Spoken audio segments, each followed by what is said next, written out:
Well, ladies and gentlemen, good evening and welcome to the Gresham series of lectures on the eye and vision. And today I'm going to talk to you about transplantation and at the end of the lecture about transplantation and the eye. Interestingly, yet again, the eye was one of the first in science. It was the first organ to be successfully transplanted. And this is the recipient on the left here, Alois Gloger, who was a farm labourer, who received a Lyme injury. 15 months after receiving this Lyme injury, he attended the new clinic which had been opened by Eduard Zerm, who'd been trained in Vienna and was working in one of the lesser-known clinics as a middle-ranking senior doctor, and was given this opportunity to go to the outer reaches of empire to set up his own clinic, which he did. And this was the first transplant. And we can see that the eye on the right failed. It still remains cloudy. The eye on the left, you can see a tiny little dark circle, which is where the cornea was clear. And remarkably, despite this extensive injury, this cornea remained clear, giving this gentleman enough sight to be able to return to his work.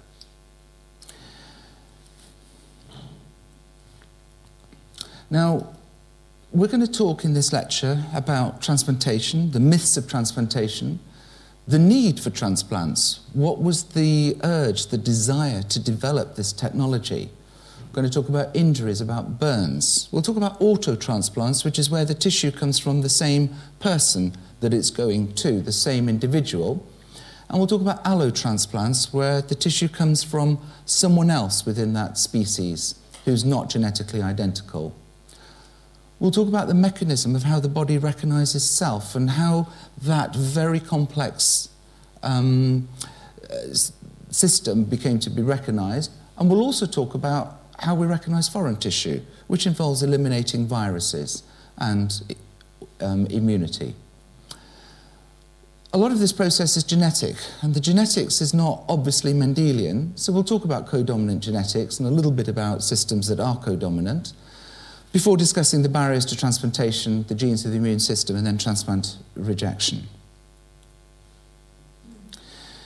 Now, the concept of prolonging life by transplantation is over 5,000 years old. Once again, we go back to the old Hindu texts, and after beheading him for humiliating his wife, a relative of Lord Shiva, he then transplanted a goat's head to Daksha, who we can see on the right next to one of the incarnations of Shiva, paying his homage. And another time, an elephant's head is obviously put onto Ganesha. Any of you who've caught a taxi here may well have noticed that on the front dashboard. Allografts are also described in the Christian literature, and we have an example that's mentioned in the Legenda Aurea, which is the Golden Legends, of the two twin brothers and doctors, Saint Cosmas and Saint Damien. And they allegedly transplanted the leg of a Moor onto the gangrenous leg of the Roman deacon, Justinian. And allegedly this was successful. Quite famous, it's painted by many people. There's a lovely painting of this in Barcelona Cathedral, just on the right as you go in as well. But probably Fra Angelico, I think, puts the contrast and the colours and the drama of the scene most eloquently. Both of these doctors were executed soon after this and became one of the first Diocletian martyrs in Turkey. There's also examples of autotransplants, that's transplanting from the same individual back again, and we can see St. Paul here putting the breast back on of St. Agatha after it had been ripped off during her torture. There's a great drive to transplantation in the 16th century, which was a bad time for faces and a bad time for noses in particular. Tycho Brahe here at the age of 20 enrolls in the university in Rostock and is invited to a party where one of his cousins attends, and they end up having a fight and a duel a couple of days later, which unfortunately, like now this time of the year in Denmark, the lights go out, and there was an accident and his nose was completely sliced off. Unable to repair this, he had an alloy made. Not usually it was the one from wax, but he had it done from an alloy of gold and silver, which gave it a reasonably realistic appearance, as you can see from the portrait on the right. And here is an example of one of these metal noses. And the fact that so many examples exist implies that there were a lot of noses falling off people's faces for one reason or another. Was it all due to dueling? Well, probably not. Tycho himself came from a remarkably pugnacious family, where his third cousin killed an opponent in 1568, and in 1581 his uncle killed a second cousin. In 1584 another cousin died in a duel, and another uncle in 1592. So clearly not a party to go to and make an enemy of this family. This is what caused noses to fall off more than duels. This was the new disease that was raging through Europe, which was very, very severe in the early decades after its appearance. It was called the French malady, or the French pox, morbus gallicus. And after you were infected, you developed these very severe ulcerating lesions that would typically affect the face, and if it affected the nose, it would take it apart right down to bone. We see similar damage from rare infections in Africa today with a disease called noma, and the techniques that are developed to repair these faces have been essentially modified, but are still used today to repair the faces of those unfortunate children and young people with noma. And in fact, my younger brother is one of the world experts in repairing those faces. And it's remarkable the injuries look so similar. Of course, it wasn't called syphilis. It became syphilis later on, after the poem by Frascatoro, who allegorically wrote about a shepherd, and he's given the disease as a punishment for blasphemy. Until the theory of contagion came out, it was believed to be related to the position of the stars and particularly the planets. And we see this 1484, which is not the date of this drawing, but it's the date of a particularly ominous coincidence of Jupiter and later Mars in the sky, which was believed to be the origin of this disease. The painting by Dürer here is used to illustrate the book by Orselnius. And what's interesting about this portrait is he's wearing the uniform or the clothes of one of the Landsknechten, who were the mercenary troops who were responsible for spreading this disease to the four corners of Europe, including just a few years after its origin in Naples, for all the brothels in Edinburgh to have to be closed. In fact, the disease became so rampant throughout Europe, there were no nose clubs set up. This particular nose is in the Royal College of Surgeons and was donated to Dr. James Merriweather for £3 after she got married. When her first husband died of syphilis, she married again, and her new husband liked her just the way she was, so she handed on the nose, and it eventually ended up in the Royal College of Surgeons. But noses go back. There are Tudor noses in existence in England here, replacing the faces that had been damaged, presumably from syphilis. And of course, war and injuries. We've had a look at these beautiful prosthetics made by Francis Derwent Wood, with the soldiers having their faces and eyes being replaced by these prosthetics. And there's a number in the Science Museum. There's a couple of noses here, and various materials would be used to make these noses. We've mentioned wax, we've not mentioned ivory, and we have mentioned metal alloys. So instead of having a prosthetic, what about using a piece of normal tissue to replace this? Do a transplant. Do an auto-transplant. Well, yes, this goes back a long way. And in fact, in India, in the 2nd century, a technique was developed to replace the noses that had been judicially cut off and to swing round a flap still attached to a vascular pedicle and to reconstruct the nose.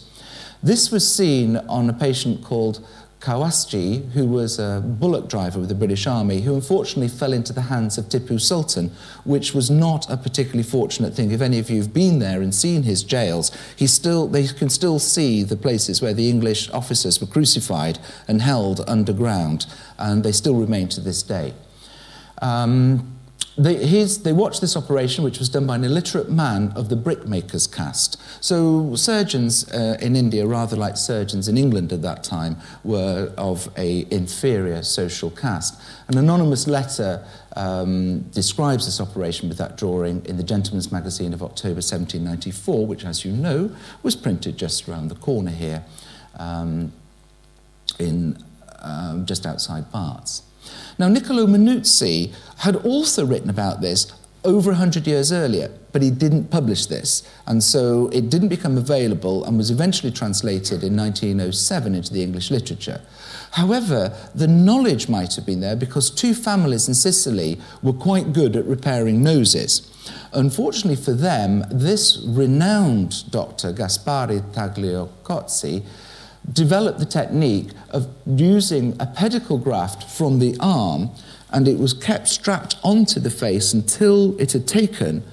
It was then cut, and he then had living tissue for which he was able to put over these moles to recreate a face and a nose.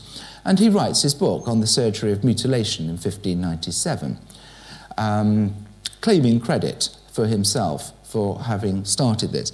Now, you might think that all these people like Tycho Brahe and so on, who's having their noses cut off in duels or falling off from the French pox, would have actually beelined all the way down to Sicily to have this done, or to Bologna. There was one problem, and that was the vascular supply is very, very poor in this area.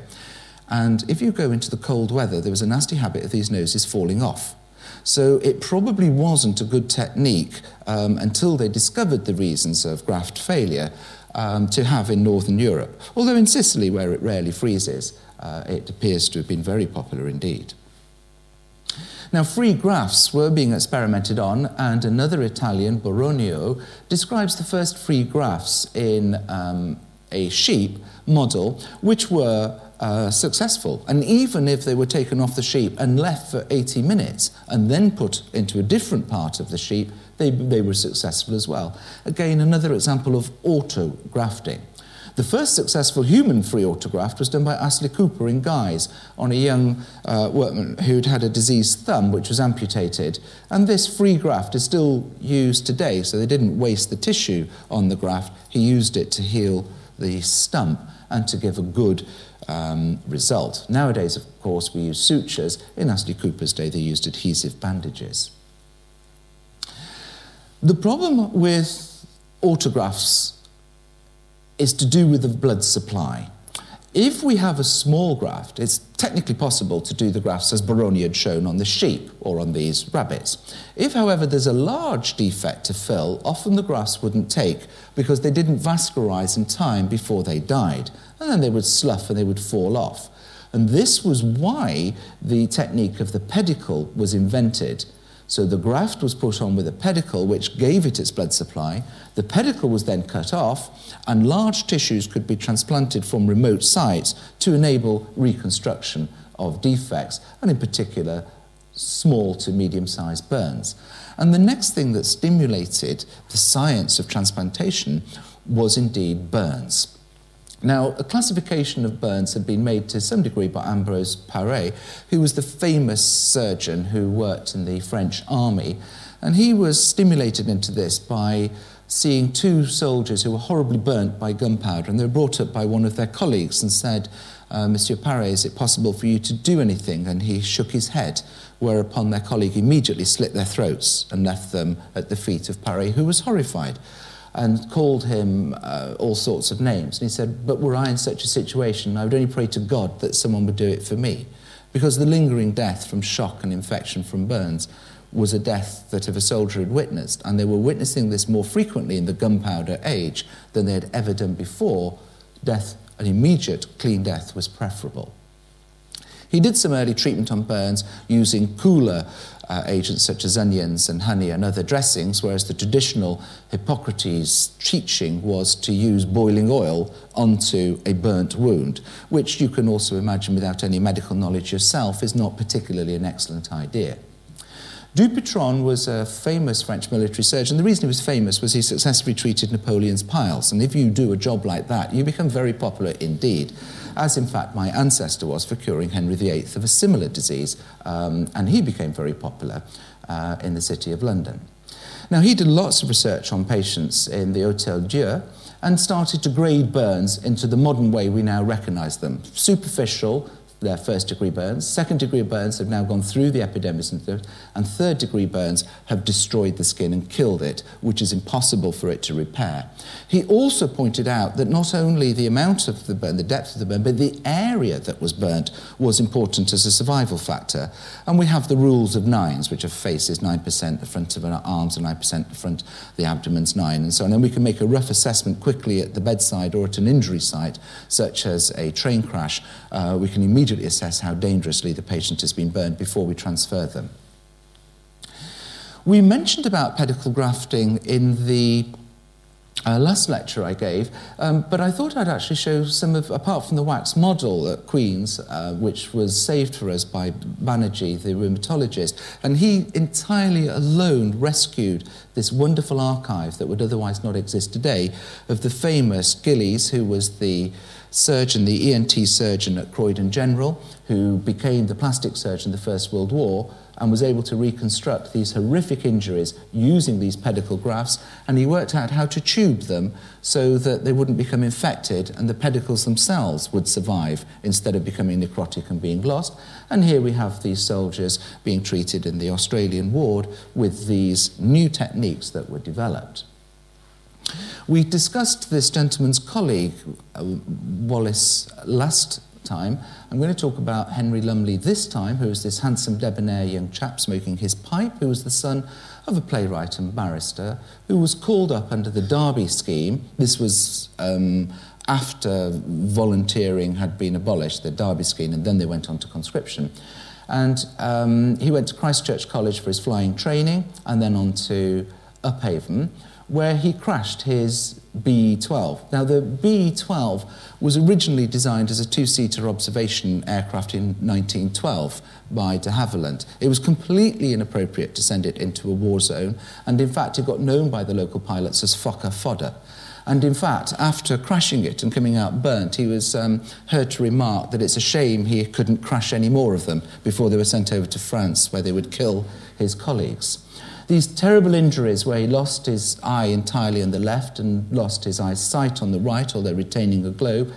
After some years, it was considered he was fit enough to undergo one of these new large pedicle autograftings that had been developed. And he did, and he had the graft, but unfortunately complications set in, and he died 2 days before his 26th birthday. So even autografting was not going to be successful.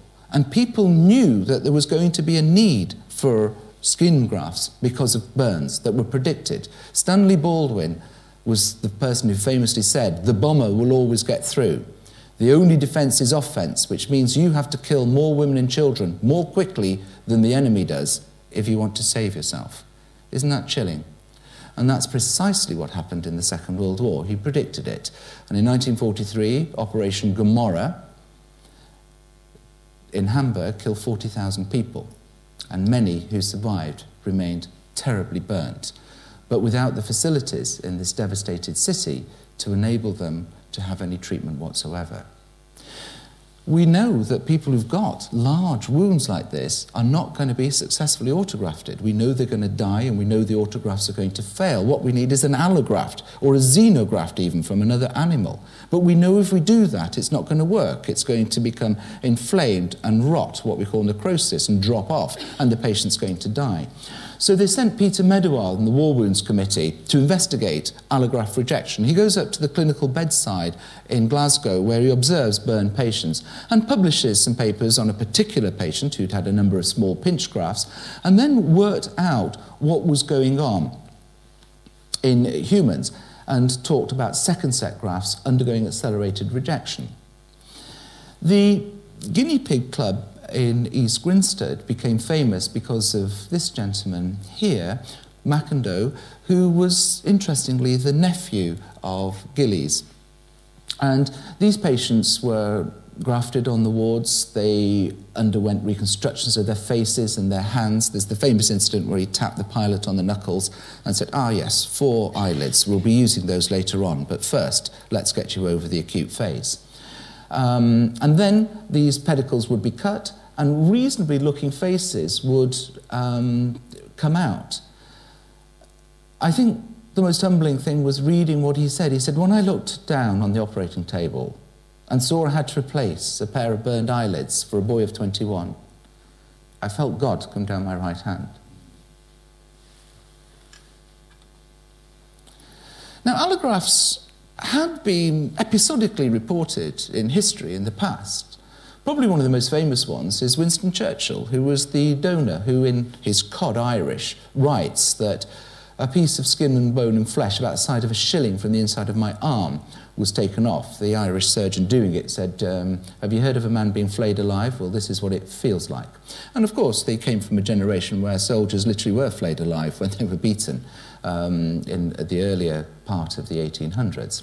And this piece of flesh was put onto the arm of an open wound that wasn't healing of Lieutenant Molyneux that had been rescued after being dehorsed and unarmed behind the lines at Omdurman after the last British cavalry charge. And Private Thomas Byrne, who received a VC for this, came back through the enemy to pick him up, rescue him and take him back, where he went off to the hospital in Cairo and subsequently underwent this autograft. Now, he writes it was obviously successful because in 1945, Molyneux writes to Churchill and says, "I never mentioned this because people might think I was bucking or that I was a coward." And Churchill replies, "Thank you so much, dear Dick. I often think of those old days and should like to feel you showed a bit of pelt." That means showing the wound, the skin. And I've frequently shown the gap from which it was taken.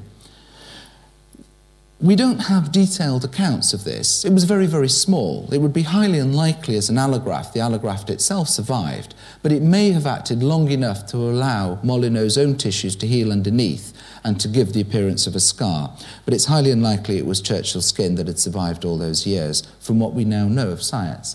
Unless, of course, they were identical twins and nobody had mentioned it before. Now, things happened in those days that led to stranger things than that being reported. Now, the idea that this was specific and there was something memorable about the body, how it can memorize things that happened in the past, was not new. Jenner had performed immunization, and it was specific, that immunization, for those specific family of bugs, from vaccinia and to smallpox, as was variolation. Variolation was actually quite dangerous because it actually could lead to live smallpox, killing the recipient of the variolation. But it only protected against smallpox. It didn't protect against yellow fever, malaria, or anything else. So we have an idea now that the body, this protective system of the body, this inflammatory system of the body, has a specific memory. But what exactly this memory was and how it worked, nobody had any idea about, even at the beginning of this century, of the 1900s, when Almouth Wright and Douglas at St Mary's showed that this process was more efficient if the organisms were coated, what was called opsonization, or in the famous play, buttered up. They knew what the immune system was composed of. It was composed of these white cells in the blood. Some of them are what we call phagocytes, which are very voracious eaters of foreign material, and these rather mysterious small white cells called lymphocytes, for which people didn't really know what they were about until much later. They'd done some experiments on animals which essentially repeated what we knew in humans. If you transplant from a rabbit to a mouse, that's called a xenograft, it rejects. If you transplant from a grey mouse to an identical grey mouse, it will be accepted. That's called an autograft. That's the same as grafting to yourself, even though it's to another, but it's a genetically identical animal. And furthermore, those grafts survive forever and eventually become incorporated, as you can see on the right. However, if you translate it to another strain of mice, it's rejected within 14 days. If you put a second graft onto that, it hyper-acceleratedly rejects within 4 days, which means the immune system has a memory. And if you put a third-party graft from a different strain of mouse that's not grey onto the brown, it rejects in 14 days. So it's specific to something. Again, rather like the mechanism of fighting infection. Now, Sir Peter Medawar, after these observations and during the war, performs another number of experiments on rabbits, which shows precisely those findings that we've described. But he did it in a very formal and logical way, and also had the ability to understand what was going on. He also took out these strange white cells and purified them. There's a very good source of these strange white cells. It's called a spleen. And you can actually eat this as a white pudding rather than as a red pudding if you're one of the gourmets in the audience. These white cells were purified and injected into a naive mouse. Now, the mouse that they'd taken them from had previously had a skin graft, which had rejected. This mouse had never had a skin graft. Hyperrejection. So you could transfer this ability, this specific inflammatory response, this amazingly powerful memory to a naive individual by transferring one subset of white cells called lymphocytes. So lymphocytes were the origin of the memory and also of the mechanism that was going to lead to rejection. And obviously genetics was involved.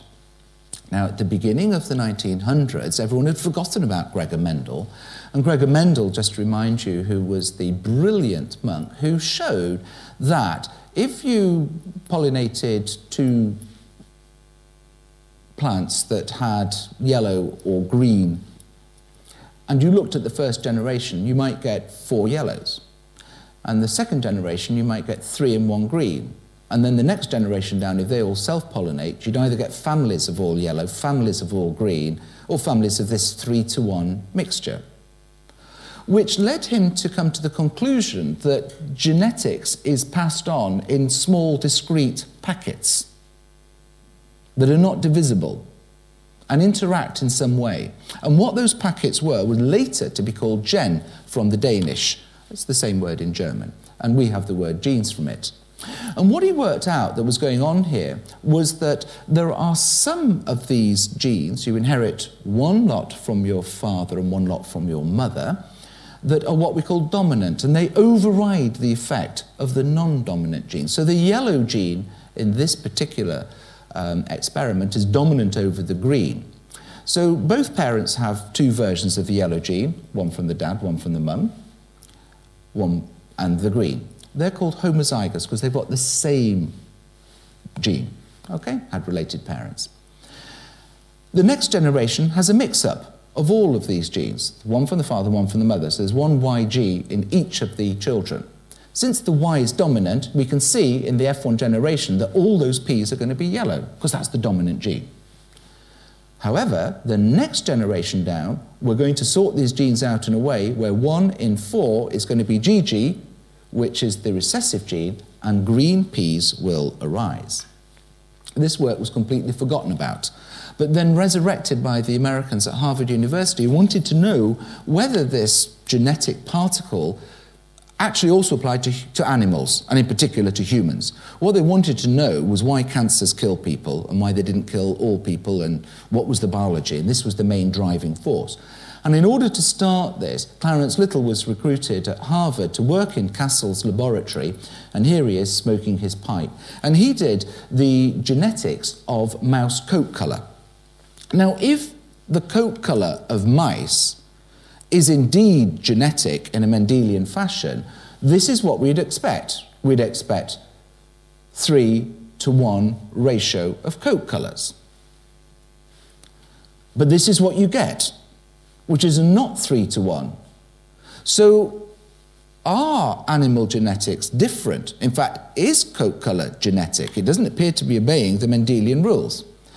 And this was a very, very complicated thing to sort out. And this is the brilliance of people who can actually see things that are in front of their eyes. This is all very obvious to us now. But in those days, it was completely impossible to explain. And what the explanation was that there's a number of genes that affect coat colour, and they're co-dominant. That means you're expressing them both, all the sets, together. So let's have a look here. If the ABC gene, which are the blue ones, need to all be expressed for a coat to be grey, It's not going to be grey if you don't express all of them, as you can see in the fourth mouse on the right, which at the third location is expressing two little c's from the parental. So that's going to have the recessive appearance, or phenotype as we call it. In fact, you can work out mathematically how many of these sites or loci are present for each thing by looking at the F2 generation and working out the maths. Now, why is it codominant? And it's because mouse coat colour is complicated.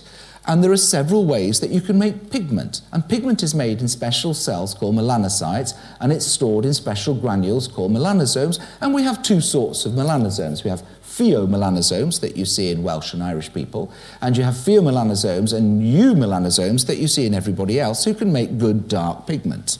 So, which is a good example of light-coloured people expressing less of these black eumelanosomes and actually expressing more of the yellow-orange pheomelanosomes. And these cells can get down into the hair follicle where they release their granules and the hair grows up dark and coloured going through the skin, as you can see. And it makes these pigments from tyrosine, which is a colourless amino acid, using an enzyme called tyrosinase, which then goes through a series of steps and divides to either go down the pheomelanin pathway or the eumelanin pathway. Well, you can already work out here there's a lot of genes involved in this. And if any of these genes go wrong, you're going to end up with poorly coloured or abnormal coloured or even, frankly, albino progeny. And different parts of these genes can have different abnormalities. Some of them might abolish the gene altogether. Some of them might make it work not quite so good. So you can be a little bit brown, or you can be completely white, or you can be very, very dark in your hair colour. Not only that, how and where it's expressed is important, and we'll come on to that in a moment. As an ophthalmologist, I'm often asked about eye colour, and at medical school we were taught that eye colour was dominant and recessive in a Mendelian fashion. In fact, they used it as an example of Mendelian inheritance.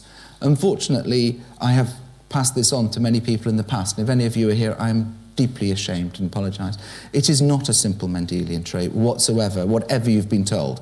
It turns out to be rather complicated, with at least 8 genes involved. We know when one of the genes goes wrong because we end up with albinism. And albinism can be very extreme. It's very obvious in African and West Indian communities, and in Jamaica, these people are called yellow men because they express some pigmentation, but they don't express the dark melanins. Now, why are eyes blue in the first place, I'm often asked, because we don't make a blue pigment. Some birds do, but humans and mammals don't make blue pigment. And it's due to the fact light goes into the iris through the stroma, it's reflected from the back where it scatters. And rather like the sky or the sea appears blue, the human iris appears blue. Unless you put melanin pigment in it when it's absorbed. And if you put a little bit of melanin pigment in, you'll get green eyes. If you put a lot of melanin in, all the blue light's absorbed, and you get brown eyes. Aha, what about Elizabeth Taylor's violet eyes, you say? Well, what's interesting about her is that she actually has the inner pigment layer is also deficient in melanin, so the red reflex, you know when you take that little picture of your grandchildren, it all lights up red? Well, that red comes through the pigment. If it's attenuated with a bit of blue, red and blue make violet, and that's why her eyes, which are very rare and very, very beautiful. And here's a variety of different coloured irises, because it's not only just the colour, it's the structure of the iris, it's where the pigment is deposited. Is it just around the pupil? Is it scattered throughout? How is the distribution of freckles? All of these things affect the colour of an iris, as well as the density and the type of pigmentation that are present in the melanosomes, in the melanocytes that are in the stroma. So the two main genes that are involved are OCA2, the oculocutaneous albinism gene, and GAY, the green-eyed gene, but there are many, many others as well. So this is another example of codominance. So codominance seems to be the big thing that occurs in complex mammals, rather than simple peas. And in fact, it's rather remarkable that Mendel chose the 8 separate characteristics he chose. He chose seed colour, flower colour, a bunch of other things, because they all happen to be simple Mendelian. Now, this is a guy you definitely want to take to the races with you, because if he'd chosen a bunch of other characteristics, they wouldn't have found the answer that he found, and the modern science of genetics may well have been delayed a lot longer. Why is mouse coat complicated? Well, here's a wild mouse, beautiful little creature here. 3 types of overhairs. They only represent 20% of the hairs, and there's a bunch of underhairs. All of those are going to affect the eventual colour of the mouse. The most important gene in the wild is called the agouti gene, and the second is the extension series of genes. Now, what agouti does is it makes the hairs have a little yellow stripe in them towards the tip. It stops pigmentation. That's the wild type, and all wild animals are like this. It stops predators seeing them. Wild horses are like this, but domestication of horses has led to the loss of this gene, and all horses are solid colour. Dogs not. We do have agouti variants in certain breeds of dogs. Now, it inhibits a hormone called melanocyte stimulating hormone from distributing the pigment through. And, not surprisingly, there's a bunch of genes involved. We have the A gene, the agouti gene, and there's a very interesting variant of that called the AY, which is the lethal yellow gene, and that's if you inherit one of those from your dad and one from your mum, you're a dead mouse, you don't survive. If you just inherit the one, you get this beautiful yellow-orange colour that's sought after by mouse fanciers. And having known there were mouse fanciers in England for a long time, in fact the National Mouse Club was set up in 1895, and this was actually described at that time, it was known long before this. They actually call them red, because as you know, you've got to have a secret language if you've got a special hobby that no one else understands. So these are called red. And they go back a long, long way, because we know of yellow mice in ancient China. The next gene determines the colour of pigment, the B gene, and it determines whether you're black, which is dominant, or brown, which is the recessive. Then we have the colour expression. Where is it expressed? And how is it expressed? Well, if you are recessive to the C gene, you're pigment albino. You don't express the pigment at all. The G gene contains the intensity of the pigment made by all the other genes. And the S gene talks about distribution, whether you're spotted or piebald or hooded, because this gene is expressed in the developing embryo as the melanocytes are coming out of the neural ectodermal plate. And if you stop it, they'll end up just hooded at the top end, or they may end up being patched throughout. So this can explain not only the amount of pigment, but the distribution of pigment. It's not only genetic, there's epigenetic effects. So what you do in your lifetime, what you eat, does not just affect your children, it can affect your grandchildren. And this is how. These mice we've dealt with before, these are the agouti mice that do not allow pigmentation of the hair shaft. An identical twin here is brown. This is yellow because its mother was given this chemical called BPA or bisphenol A in its diet. And many, many more of these otherwise genetically identical mice were turning out fat and yellow, which is extraordinary because this chemical is present in milk bottles, Coca-Cola bottles, coal cans, food. It's been distributed. Is the epidemic of obesity in America actually due to people eating the bad food just because they're poor, or is it due to the food manufacturing industry wrapping it up in this terrible BPA that means not only can they not do anything about it because they've inherited these methylation defects from their mother or even their grandmother? Now, the Food Council of America says, no, this is perfectly safe, we don't have anything to worry about. Phew, what a relief there. I think, as Mandy Rice Davis says, well, he would say that, wouldn't he? During the Dutch hunger, the children who were born of pregnant mothers during that period ended up with hypertension and a high rate of diseases, metabolic diseases. You might expect that. What was totally unexpected was that their children, the grandchildren, were also having these same problems. So there's an epigenetic phenomenon. So how the genes are modified by all that stuff that goes on to junk DNA, which was used to be called junk DNA, is turning out to be really, really important. Not only do we need a genome project, we need an epigenome product to really understand what's going on. Although the genes do have the blueprint for what you are, how they're expressed, even if you're genetically identical, can make you fat and yellow or slim and brown. And that's really extraordinary. And that's going to lead us onto this topic, which is where Little accidentally discovers the genetic basis of transplant rejection. Now, he was interested in tumours, and so he would be. Later on in life, he was going to go on to become a representative of the Tobacco Council, and to his final, you saw the picture of him smoking his pipe there, to his final days, swore that tobacco didn't cause cancer and that actually lung cancer was a genetic disease. And the reason he came to this conclusion was based on a series of these experiments. And he may be partially right, we don't know. But using his inbred streams of mice, he transplanted tumours. Now, if he transplanted tumours to the first generation from one or either of the parents, they died. If the tumours were then transplanted into the next generation, the F2, only some of them died. So what was happening here was that these animals are recognising something on this transplant that's not present in them. So let's have a look. Let's have a look at the blue genes, and let's have a look at the green genes. These are now transplantation genes. Look at the transplant. Look what's on it. It's got green things on it. So this mouse can recognise them as foreign and will die, will kill them. The transplant will survive. It won't be rejected, and it will kill them. Whereas these mice have got epitopes or little parts of genes that they don't express in their genome. And so they will kill the tumour and the mouse will survive. So death here means transplant success. The tumour has been successfully transplanted. So he'd accidentally discovered the basis of the laws of transplantation, which very simply go as follows, is that if a strain A is transplanted to another strain A, it succeeds. We know that. That's called an isograft or an autograft. If it's transplanted to a strain B, it's rejected. And the reason it's rejected, I've drawn in the diagram there for you, is because it's got those blue genes, which the brown mouse doesn't express, so they're foreign. It rejects it. And in fact, you can just run through this diagram yourself. Let's do 3, which is you're going to put the graft from the mother into the son, and this mouse, because it is heterozygous, doesn't have anything there it can't recognise.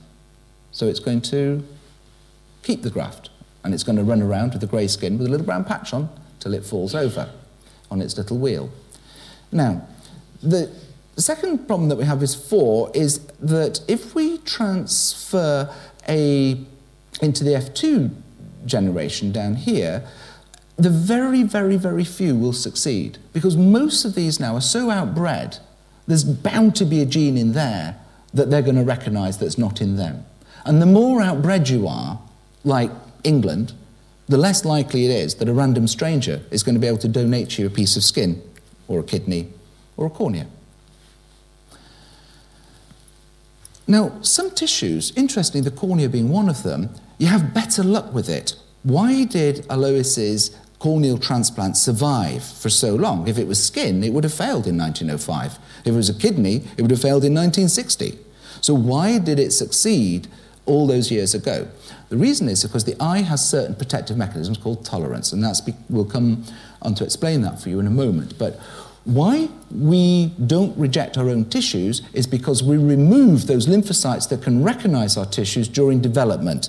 They are removed in the thymus of the developing embryo.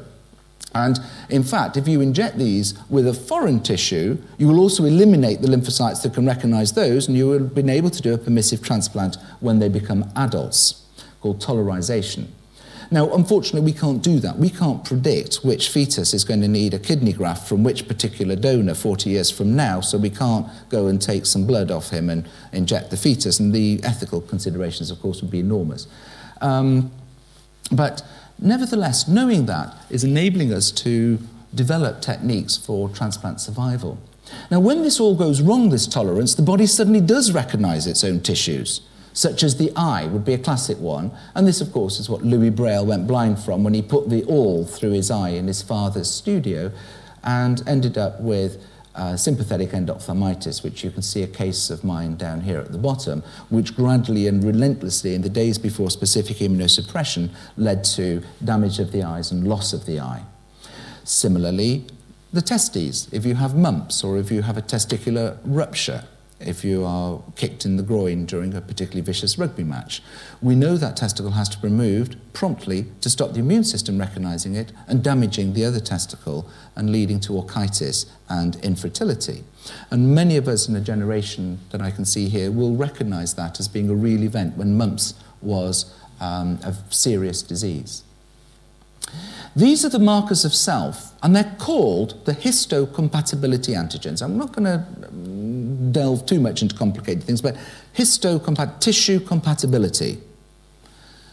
They come in three types. We're going to talk about the two main ones, and each of the two main ones has three locations, or loci, if we're going to use that. And each of these locations is highly variable, hundreds of different variations on it. So we can already do the math and work out that the chances of any of us in this room sharing identical MHC antigens is 0. In fact, the chances of any of us seeing them in the county or in the country are closely approaching 0. So if we look for a match, for example, every now and then you see a call for a bone marrow donor match for a child who's dying of leukemia and they need someone to have that. That's what they're doing. They're literally trawling the country to find the people who've got the most identical matches in this highly variable system that is inherited usually as blocks. And it's co-expressed. And usually you express both your maternal and your paternal antigens on the cell surface. And the reason it's projected on the cell surface is to allow your lymphocytes to recognize, or to not recognize self and not damage it. Because all the cells that recognize self at the top, with that little circular receptor, are eliminated in the thymus in development. So the one with the square isn't going to recognize the self-peptides that are being presented on the surface by these molecules. And so the T cell moves on and finds something that's not self. Maybe a virally infected cell at the bottom, maybe a cancer cell, maybe a transplant cell.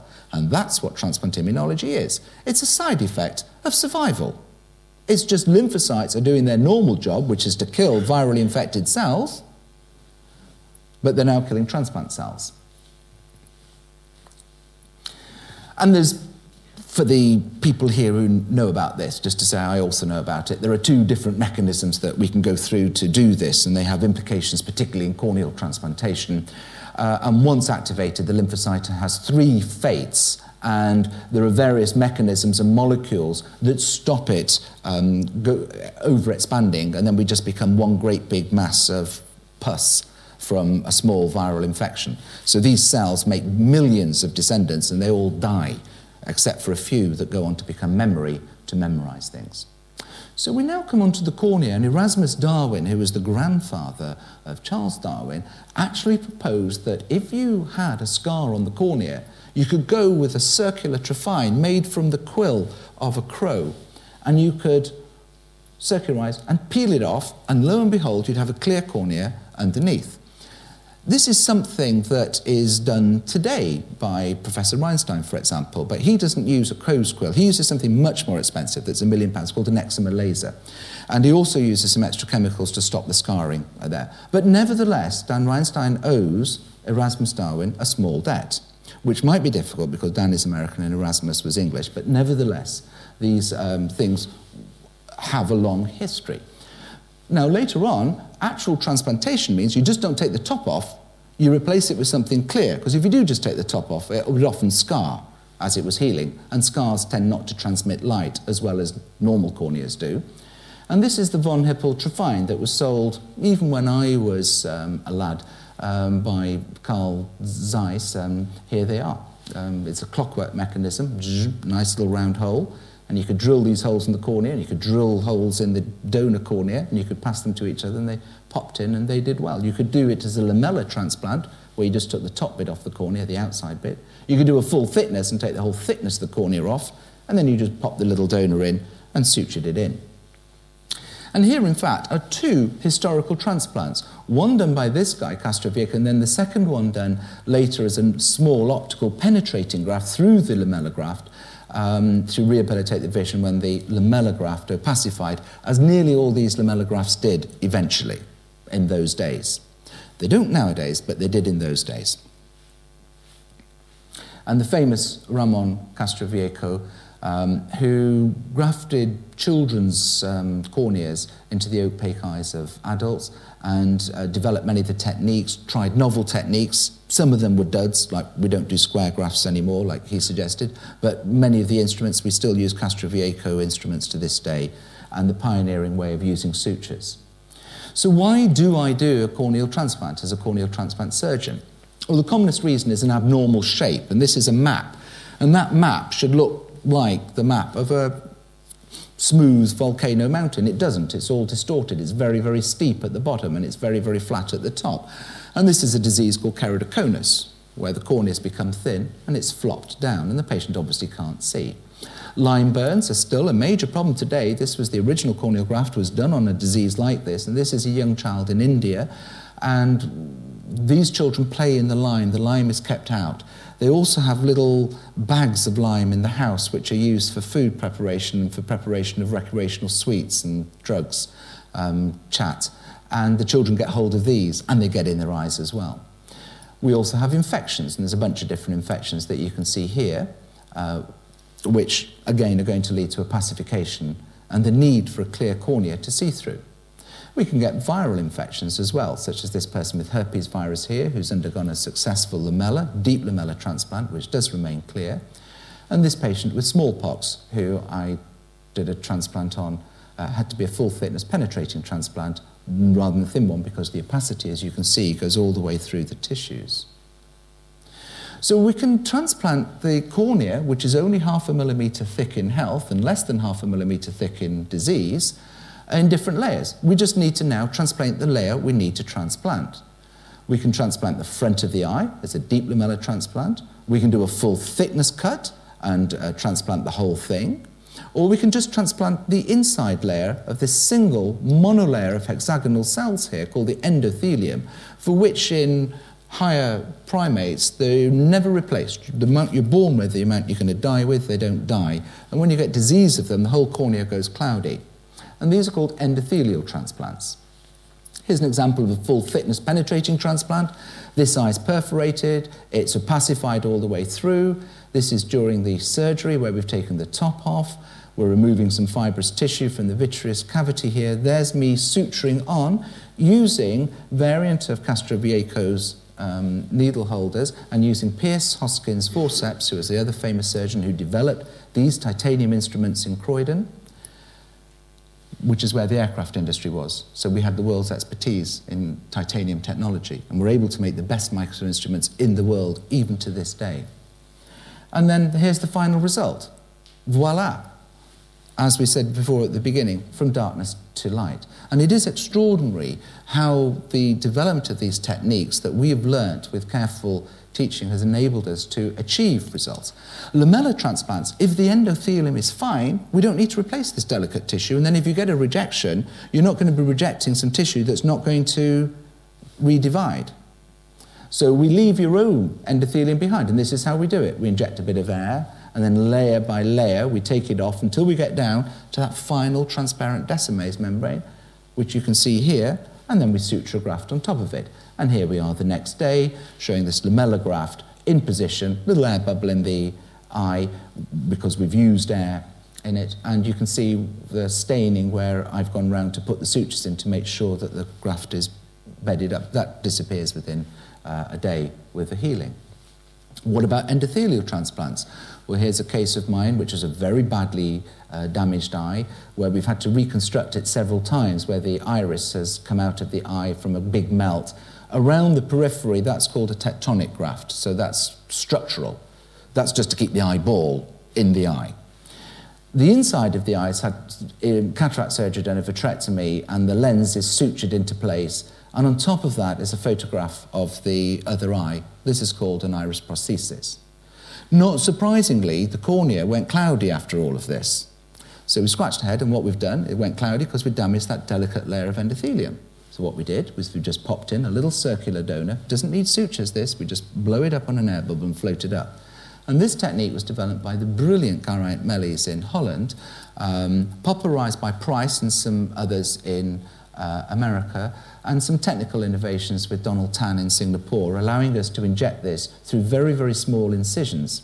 and remarkable results with minimally invasive surgery, were able to salvage an eye that would otherwise have been in the bucket many years ago.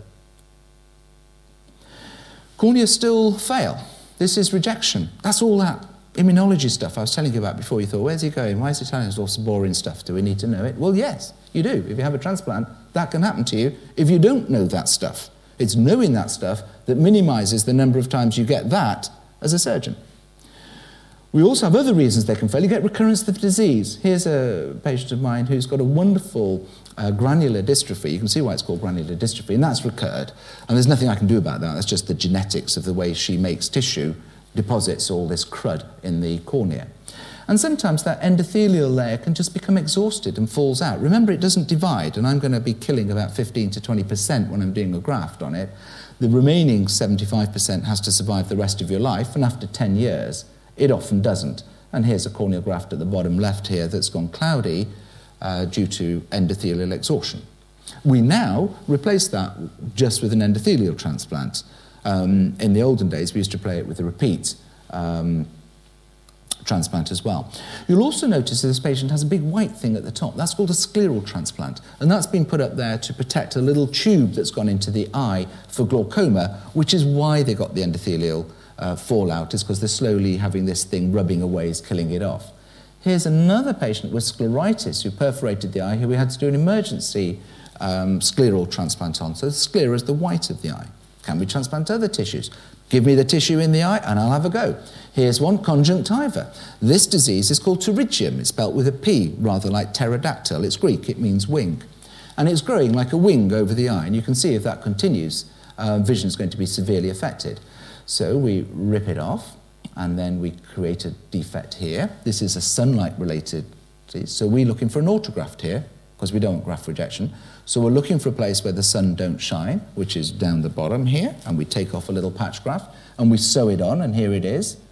Immediately after theatre, you can see I've sewn it on, and here we are a few months later, with a beautiful, rejuvenated. So the surface of the eye is metaphorically the baby's bottom. This is undamaged skin, and it gives stupendous cosmetic results and improvement in ocular surface comfort as well.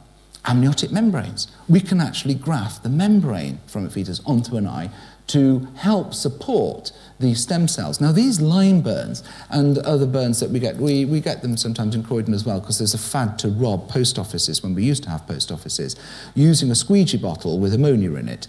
Now, acid injuries are bad enough on the eye, but alkaline injuries are devastating.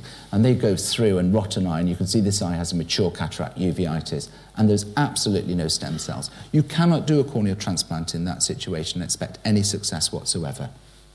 So we have to repair the stem cells, and we do this by transplanting from the unaffected eye onto the eye, an autograft, and then covering it with an amniotic membrane that gives them the nutrients to allow them to go.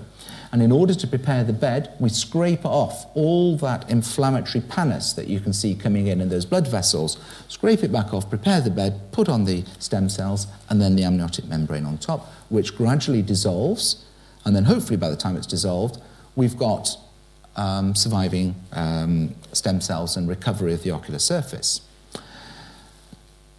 Now, retinal surgeons want to get in on the act as well. And there's this disease called macular degeneration, where you run out of pigment epithelium, and you need pigment epithelium for the retina to survive, so the retina dies.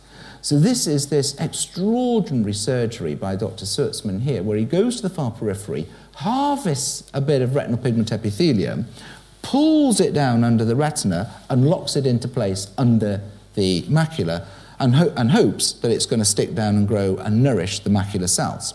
It's work in progress, and it remains to be seen whether this will be a viable technique. It's much better to treat the macular degeneration before it gets here, and works in progress on that. You can also translocate, rather like the nose flap. You can just swing a bit of pigment epithelium up. Results are not brilliant, and it's a very expensive operation, but it's something that's worth watching. It's technology that's moving. Now, to transplant eyes, we need donors. And you may remember earlier this year, just a few months ago, Bin, who was drugged, kidnapped, taken outside when he was playing, and his parents found him, think he'd fallen over and broken his nose because his face was covered in blood. But when the police found his eyes 100 yards away, having been discarded, but having had the corneas removed, they realised that he was a victim of organ trafficking. And this is a major problem in China, where there is a gross shortage of organs. And there are other stories, some presumably apocryphal, of people being kidnapped on the beach in various darker places east of Suez, and finding out they've got a big incision down their back and they're missing a kidney or two. Whether these are all verifiably true or not, or whether they'd been involved in selling them to buy some happy drugs or something similar, we don't know in all cases. But nevertheless, it's a problem. So why is it not a problem here? Aha, the good old NHS. I want to give you a good NHS story. You know, I've seen I put the radio on since January the 1st this year. There hasn't been a day gone by without a horrible story about MRSA or, you know, hospitals like Scutari littered throughout the country and no Florence Nightingale to rescue them. But nevertheless, here we come. The corneal transplant service is one of the reasons we have an NHS. And what this is doing is to make sure that corneas that are harvested are distributed equitably. So it's not the richest, the loudest, and the most middle class who gets them. They're distributed according to need. Because obviously there's not more people who want transplants than there are people willing to give them, particularly if it's the eyes. Now, when you're dead, if you sign a little form, and it must actually specify on it you want to have your corneas donated, because if it doesn't, your relatives often override your wishes, unless they're clearly and implicitly stated.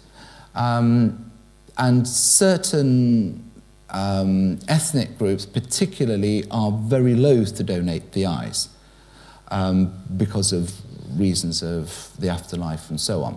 Now, hopefully overcoming these cultural difficulties and our own reluctance to be donated, you can donate at any age. My mother was killed at the age of 60-odd, and she donated her eyes, one of which was used, the other one was lost. Someone somewhere is seeing because of that, and I actually got a card, about 12 years ago, thanking me for allowing the use of this cornea, which is the only bit of her that was usable after the accident. But it's a good thing, and it's a positive thing to be a donor. It's a terrible thing to be asked when, for example, it's your child who's in intensive care on a machine after being knocked off his motorbike, to suddenly have some junior doctor coming up to you saying, but by the way, can we take his eyes out? And when they use words like harvesting or enucleation or removal, it gets even worse. However, this has been addressed by the organ donor registry agency in the UKTS, and very highly trained and skillful people are now involved with collecting this precious materials. So with that thought, I'd like to say thank you very much for listening. Happy Christmas and Happy New Year. And we'll see you with the next lecture, hopefully in January.